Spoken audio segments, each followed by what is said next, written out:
ఏంటి బూడిదైపోవాలా? అమ్మ దయబట్టే ప్రాణాలుంటాయి, లేదంటే జగన్మాతలో కలిసిపోతారు.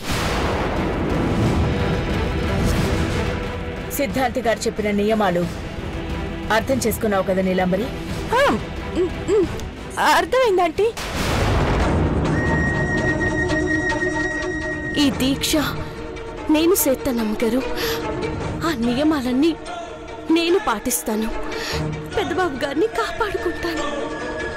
ఇక నియమాలన్నీ అయిపోయినట్టేనా సిద్ధాంతి గారు? ఈ దీక్షను అన్నపానీయాలు మాని ఏమాత్రం ఎంగిలి పడకుండా పూర్తి చేయాలి. కటిక నేల మీదనే నిద్రపోవాలి.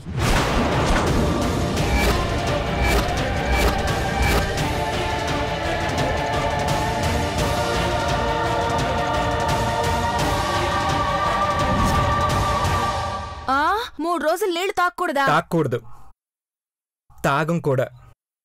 మేం కూడా ఈ దీక్ష ఫలించాలని ఉపవాస దీక్ష చేస్తాం. వ్రతమాచరించే ఈ ఇంటి పెద్ద కోడలి కండగా మేము నిలుస్తాం. థ్యాంక్స్ ఐశ్వర్య. చిన్నబాబు, సిద్ధాంతి గారు ఒకరికే చెప్పారు, అక్క కూడా నీలాంబర్నే చేయమంది. నువ్వేంటి అందర్నీ అన్నం తినకుండా నీళ్లు తాగకుండా ఉండమంటున్నావు? మేడం, ఈ వ్రతం విజయవంతం అవ్వాలి. దేవసార్ సంతోషంగా తిరగాలి. ఆయన బావుంటే అందరూ బావుంటారు.